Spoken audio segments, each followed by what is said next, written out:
All right, here is the video review for something super cool that I wasn't expecting and then showed up the other day. It is the ThreeZero Infinity Saga Deluxe Iron Man Mark 43.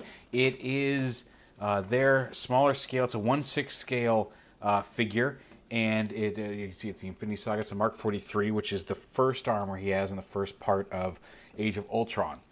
And it's I'm going to do the whole unboxing experience on this thing because it's really premium. And I'm very happy with it. First off, it came inside another package, and around the box was wrapped this little manila envelope. And this just has some extra information about how to be careful with the figure, how not to mess it up. There's some of that inside the figure itself as well. So let's go ahead and let's set that off to the side. But this is just some paperwork on, here's some areas to be careful with. So do check that out and review it before you really start handling the figure in depth. But unboxing it, it comes in this. You can see I've already opened one end of it. This plain brown shipper with the ThreeZero on the logo on the outside of it.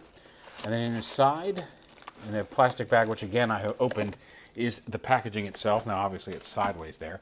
And then we'll take this up, slide this plastic baggie off, and stand this up a little bit so you can see more of the package. But you can see a very nice packaging display, some cool art based on the figure itself. Like, that's not just a shot from the movie. That's a painting. It's made to look like movie art, but it is the figure. You can kind of see some of the telltale signs of where the joints are. But there's the box. It's got some nice gold imprint on it. All the stuff on the side. And it is a nice Velcroed window box here. So you can open it up. You can see the figure. He's in a plastic bag as well. We'll talk about that when we pull him open. It's the Iron Man Mark 43 Deluxe Collectible figure from the Infinity Saga. And it kind of matches the same Infinity Saga logo. It's fully licensed, so it matches what's on some of the nice Infinity Saga figures that are hitting places like Target. Like I saw the Odin the other day, and it's the same kind of black box packaging as this. And then gold foil around the edge here. Deluxe collectible figure. And then you open up the top, and you slide them out in this plastic tray. And as soon as you start pulling them out and you feel the weight of this, you realize it's impressive. It's a wonderful little figure. It's basic. It's essentially like a mini Hot Toy. Not quite as feature-rich as the full 12-inch tall figure, but you've got the figure in the tray, option hands, some little weapons and placements, his foot sideways in there because I closed him up wrong. But that's okay. And again, inside to keep his paint nice during shipment is this little, he comes in a little plastic sleeve. I'm weird, I'll tuck that, I'll keep that, I'll tuck that behind the figure in the box. But if I ever display him in the box, I'll put him back without the bag around him so he looks better in that window packaging. But he comes in that and stands up. I'm going to go ahead and pop all the accessories out of here. Can you stand there? Stay right there. I'm just going to go ahead and dump these hands out over here. All the little pieces. And then underneath the main tray is a secondary tray. And in that is all of the... There's a stand and some blast and repulsor effects. And again, that tray also has a lid, so we'll pop that off. We'll pop all of this off. There's the armature. The armature for the stand. And then the repulsor effects. And then the base of the stand, which has Marvel Studios, then the Infinity Saga kind of molded into it. And then Iron Man Mark 43 tampoed on.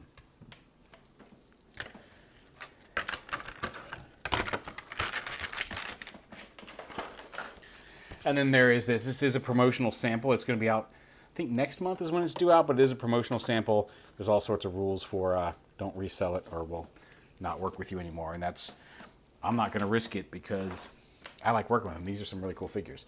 And then there's I folded that wrong, but there's the instruction manual.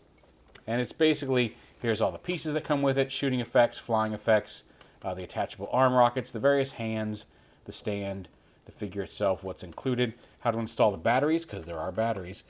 Here's how to plug the hands and the effects in to the hands. He's got opening little flaps here on the back, how to assemble the flying effects, how to put on the arm rocket, and then here's some of the warning. This is what the packet had, some more detailed stuff about this, about how the figure moves and how you want to move it. Like this is showing you some common connection points that, like I said, the paperwork in the manila envelope gets a little bit more involved in how you want to be careful about what parts can collide, because you don't want to chip the paint. But basically just how it all works. I'm going to go ahead and plug the stand in, but the stand can be like, it's got a hinge here for, if you just want to have them standing, it puts the connector piece at a standing level, but you can lift it up for flying poses and such, and we'll show off all of that here in a bit. But there's the stand put together, and the effects and all the hands and stuff. Now first, right off the bat, you can take them apart. In here there's a screw, and you'll need some AG1 batteries. It doesn't come with them. I had 40 of them. I had 38 because I used them in something else that I bought in bulk, and when I went to put them in here, all of them had corroded because I hadn't used them in a while. And in the wastefulness of Amazon, which I really shouldn't be using anyway, Jeff Bezos is rich enough, I had the option of I could buy 30 of these batteries for $6, but they wouldn't be here for 2 more weeks. I could buy 6 batteries when I only needed 4, which would be much more efficient for my needs, for $5, which also wouldn't be here for 2 weeks.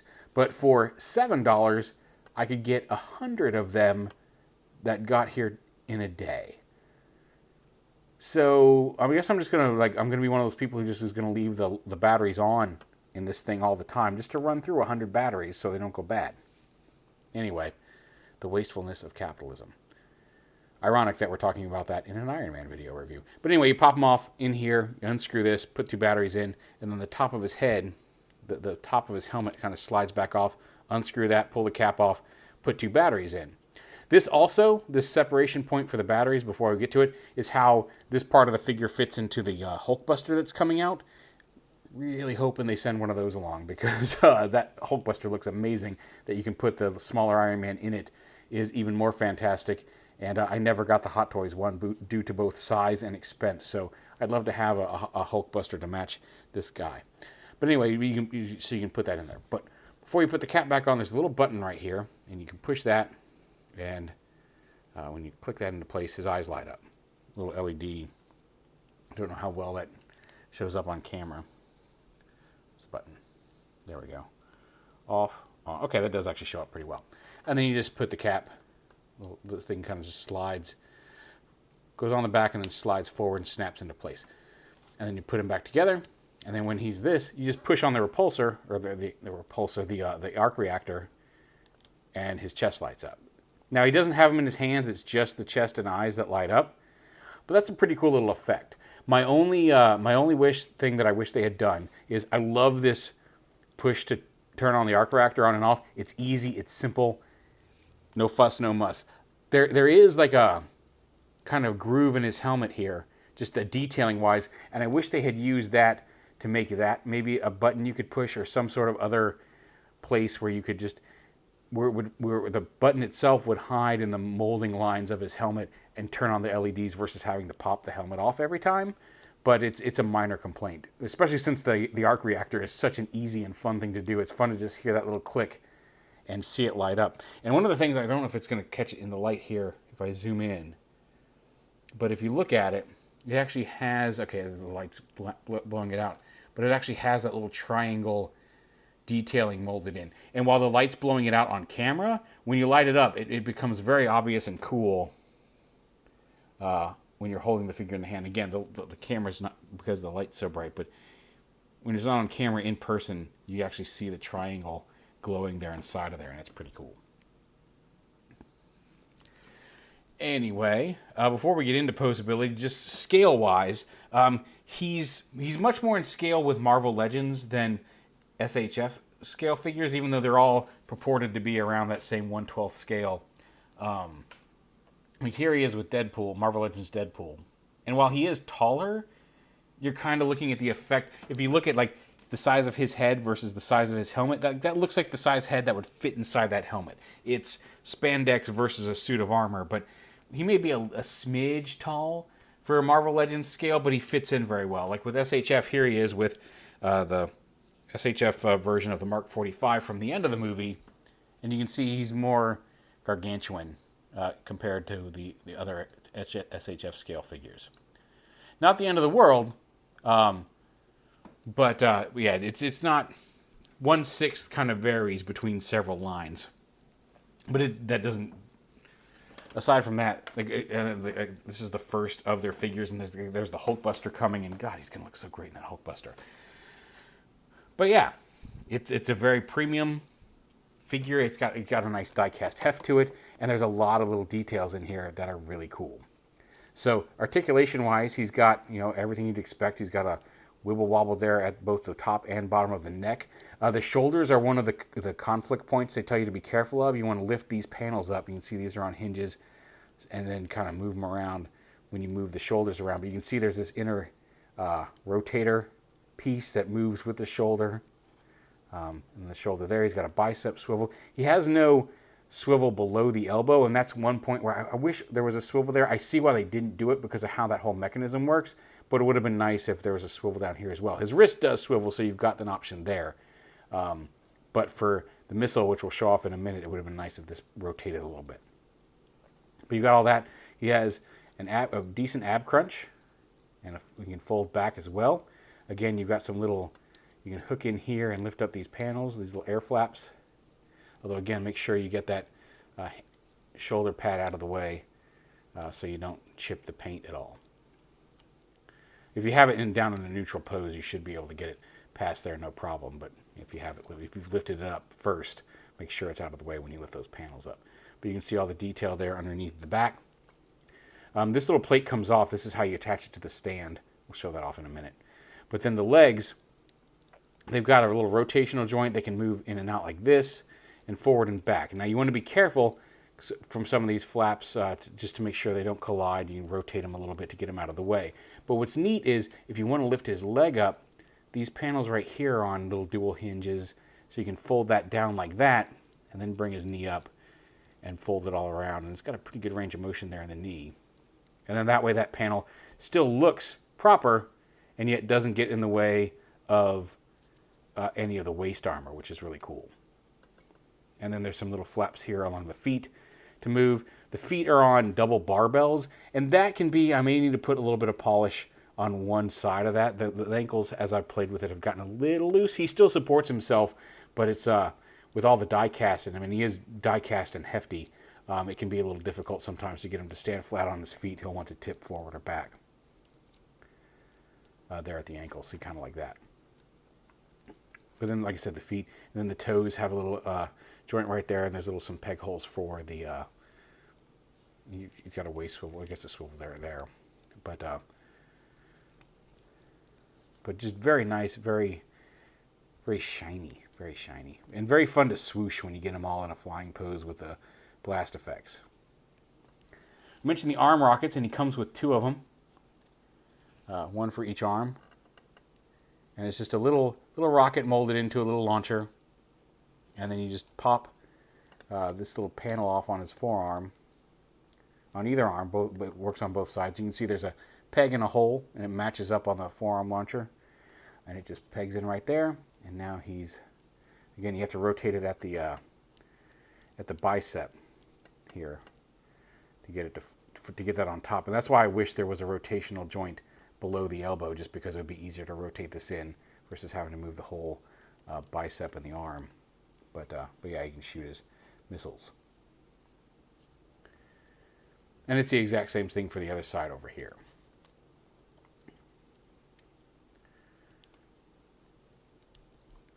So yeah, you've got the blast effects that can plug in to his feet. And they just plug in like you'd expect right there into the bottom of the boots.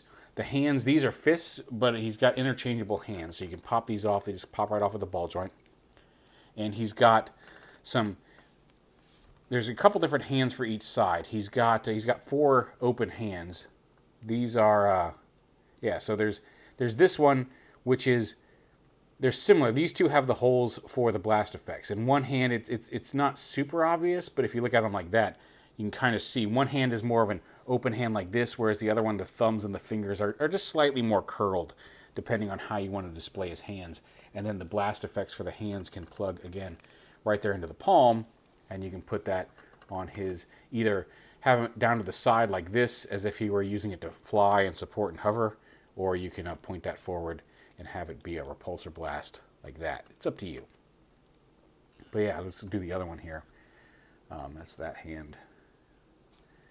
Put another blast in and plug it on, and you can have him in kind of a, either just kind of, he's hovering over somebody like that, or again, you can kind of tilt the arms back, tilt the head up, tilt the body back. You can bring this panel down, fold the knee up, and have him in a really cool, and the head tilts back a little bit, but have him in kind of an action flying pose, point the toe. Like a really neat display. And again, now we'll get to the stand. You can pop off this little back plate, and the back part of his armor pops off, and there's the stand hole.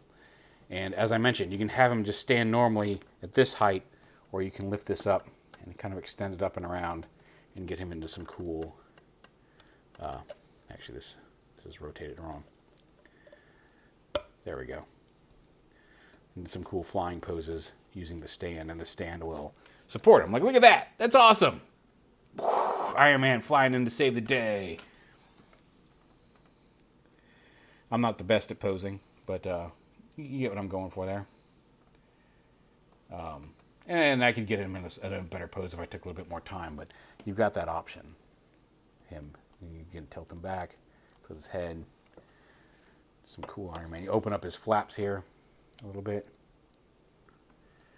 and it's, like I said, it's like a miniature little hot toy. It's got all the heft and die cast, but not as much shelf space.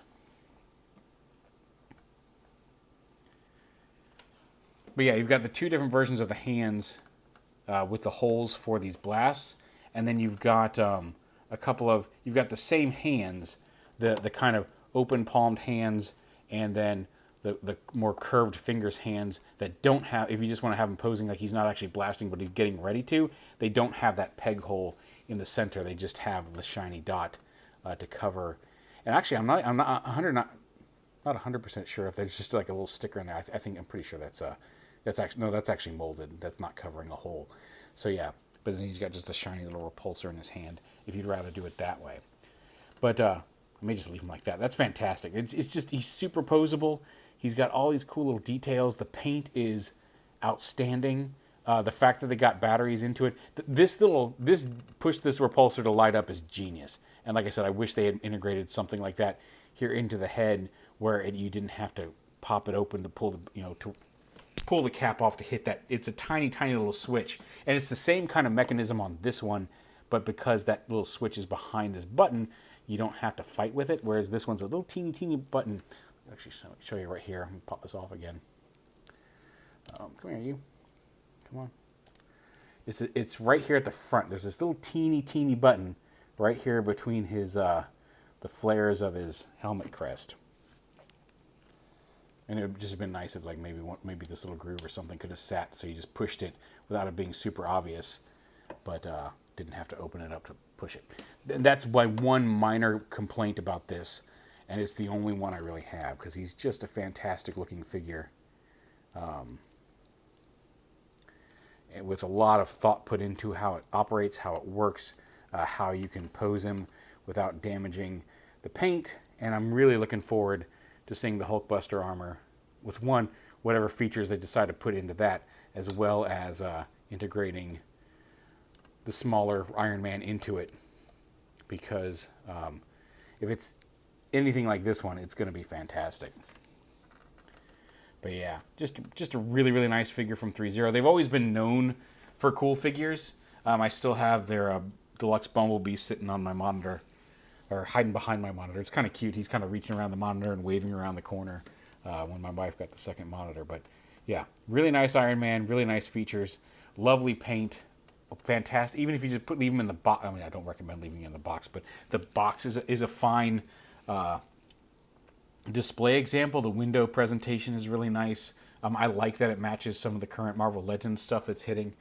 And again, slightly different scale than other action figure size figures. He's not fully 7-inch scale figure, but he's just a smidge larger than a lot of the Marvel Legends 6-inch scale figures. So, you know, your mileage may vary on what you want on your shelf, but I think whatever scale you collect, this guy's just a fantastic addition to your collection. He's really, really cool. And I was super stoked when I opened that box and saw what it was and wasn't expecting it. So it was a nice little surprise. Very nice, very solid. I think it's $99 for this, so sub $100. It's right around $100 figure. And I think the Hulkbuster is like $219. So for like $300, you've got a full, really nicely nice detailed luxury item with the Hulkbuster and the Iron Man to go with it without spending, you know, $1,000 or whatever the Hot Toys one was. And the Hot Toys one is nice. I'm not dissing it. It's expensive and it's huge. So if you want that same kind of presence without taking up as much shelf space, this is the way to go. And like I said, just some really nice sculpting and detailing here on Iron Man. Sorry, now I'm just kind of ranting, but I'm just having fun just looking at him and posing him. He's really cool. But there it is, ThreeZero Deluxe Mark 43 figure from Age of Ultron. The Hulkbuster's coming. Will we get a Mark 45? I don't know. This is the Infinity Saga. I feel like we're probably going to see some more figures in the line. But I know for a fact the Hulkbuster's coming, and I'm looking forward to checking it out. Thanks for watching. Hope everybody's doing well. Have a good weekend. Or hope you had a good weekend. Have a good week. Don't let work get you down if you work. Don't let life get you down if you don't. All right, anyway, take it easy. Thanks for watching. See you next time.